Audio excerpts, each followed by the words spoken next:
Whether you're a seasoned woodworker or you're just starting out, odds are good that at some point you're going to make a cutting board.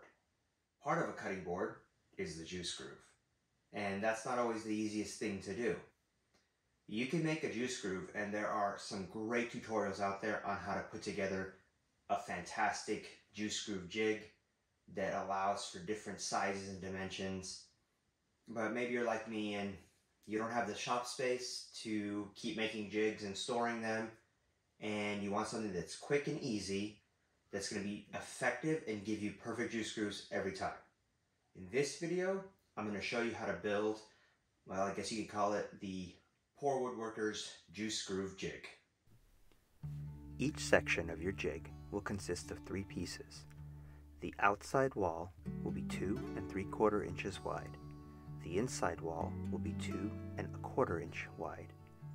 Your base will vary, and that'll be determined by the base plate of your router. In my case, using a Milwaukee Palm router, my base was 3/8 of an inch wide. You'll have to do your own measurements to figure out how wide to make your base to offset your router perfectly off of the wall of your jig to where you want the center of your juice groove to be.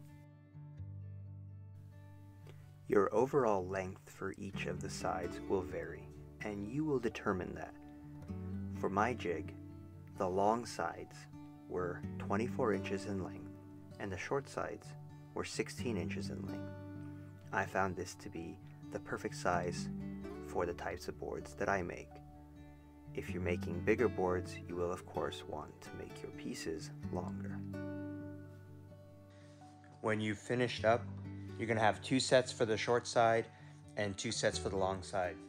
Now, the way we're going to put these together is we're going to take the 2 thicker pieces, and we're going to offset them like this, and then that smaller piece should fit right in that offset. And we're going to use glue and brad nails to put this together. We're going to do that for each of these.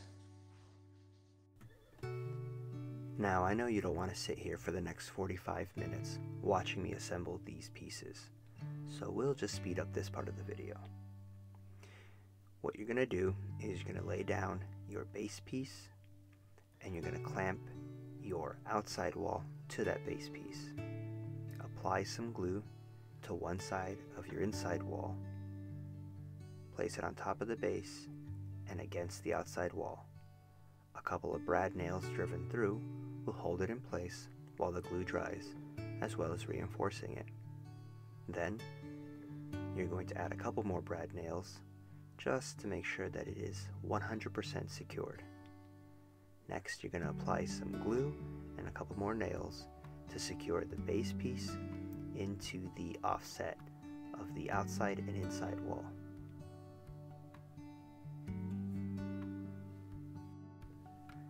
Since I didn't mention it at the beginning of the video, I'll say it here. You can choose whatever thickness of wood you want. In my case, I used 3/4 inch birch ply. It is important, however, to note that that offset that the base fits into has to be the same width as the thickness of whatever wood you're using. In my case, at 3/4 inches thick, that offset was exactly 3/4 of an inch. This means that the base fits securely and flush against the outside wall. When it is attached, it is a perfect 90-degree angle. This is important because the whole purpose of this jig is to be able to use double-sided tape to quickly adhere it to any work surface and then take it back down. However, if you end up with a step because you've oversized your base, you are going to find that the jig does not adhere as well as it should, and that could cause problems when you are applying your juice groove. As you can see from this assembly, it's quite simple. There's nothing very technical about it. As long as your measurements are exact when you do your cuts, you shouldn't run into any issues. As I mentioned before, you can use any wood and any thickness that you'd like as long as it's all conformed. I used birch ply, and the reason is simple. Over time, these jigs do get thrown around the shop, they get dented and abused, and at some point, you'll find yourself having to make a new one. Birch ply makes that easy. Maybe at some point, just for kicks and giggles, I'll make a fancy man edition out of some exotic woods, maybe walnut and sapele. We'll see.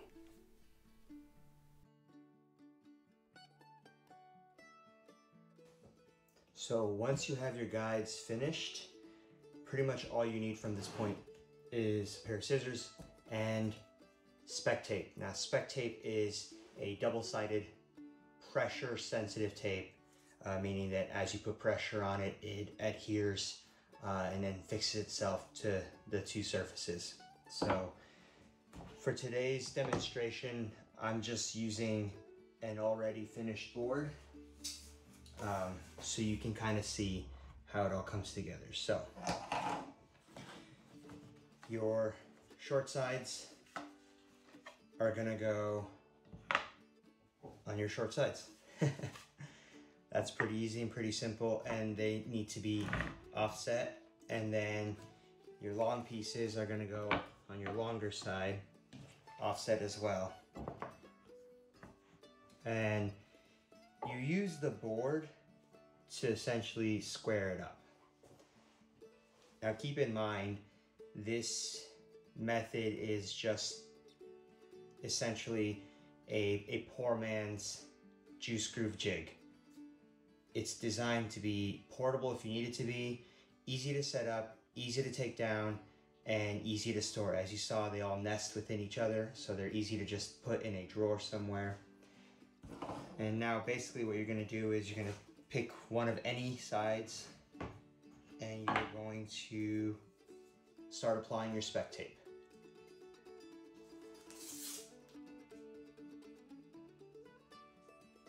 I like to offset mine a little bit, so instead of centering it, I have it a little closer to the back edge, and that's because I can put more pressure on it when I'm pushing down, and I just found that that worked better.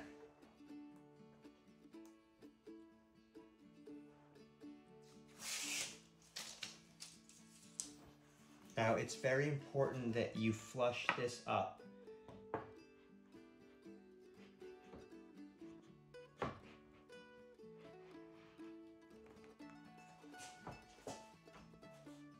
Just put some pressure all the way across,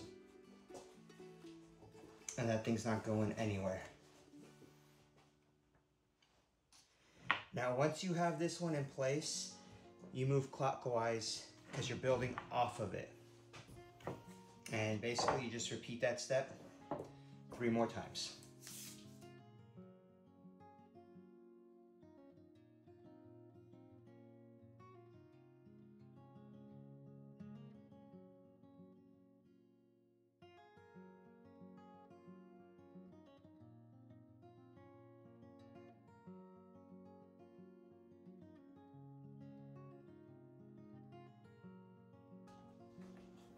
Now ideally you want to have a jig, and because with jigs you're able to set this up quicker. Basically these 4 sides are going to be platformed, and then you're going to use T-slots to be able to move them and offset them. But sometimes you don't have enough space in your shop. Like me, it's a small shop. I'm limited in space, I'm limited in just how much I can have lying around, and so this was the easier and faster option. Yeah, you work through a lot of spec tape, and that can, you know, that can be an issue for some people because it's not the cheapest thing around, but for me, the convenience was well worth the cost of the tape to be able to conveniently set this up and take it down whenever I need to. So you take your last piece and you just put it in place.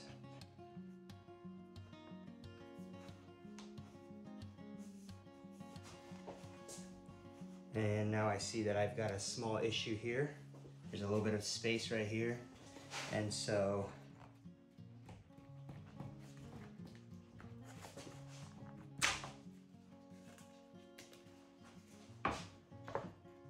that was on me. I didn't offset it correctly when I started. As you can see, I've also made these a little bit longer than they need to be, and the idea is that it can accommodate larger boards as well. And you need to decide for yourself how big your biggest board is going to be, and then you build these based off of that, because you can always go smaller, but you are limited in terms of size based on the way you've designed them. So if you are doing those 24-inch by 36-inch mega boards, definitely build them bigger. Now, this one's already got a juice groove, so what I'm going to do here, take the battery out here, and I'm just going to show you how it sits. So we're going to drop the bit down, and you can see this will always rest along the four edges as you go around, and the bit just sits perfectly in there. And raise it up a bit, but you get the idea. It moves perfectly in there, and then as you get to the corners, you can turn it.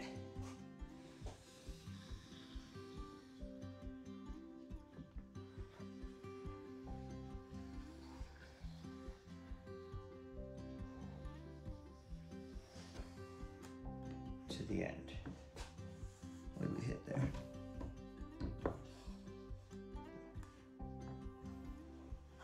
So, it's a simple build.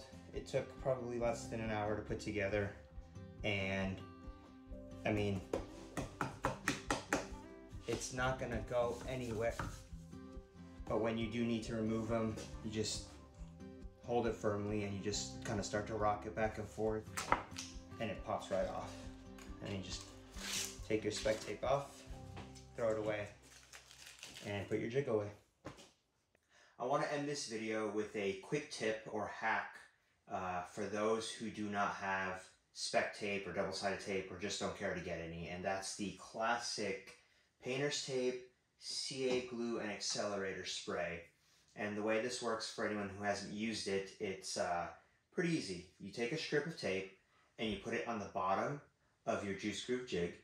You take another strip of tape and you put it on your table, and then you're going to put some glue on one of the strips, and you're going to put accelerator spray on the other, and then you're going to put it down, and the glue will allow the two pieces of tape to stick to each other while they're also sticking respectively to their surfaces. And in that way you can still adhere your jigs down very well, and you don't have to worry about spec tape.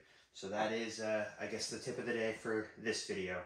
If you found this video helpful, give me a like and a subscribe. It would help me out a lot. Get in the comments, let me know what you think, and stay tuned for more videos.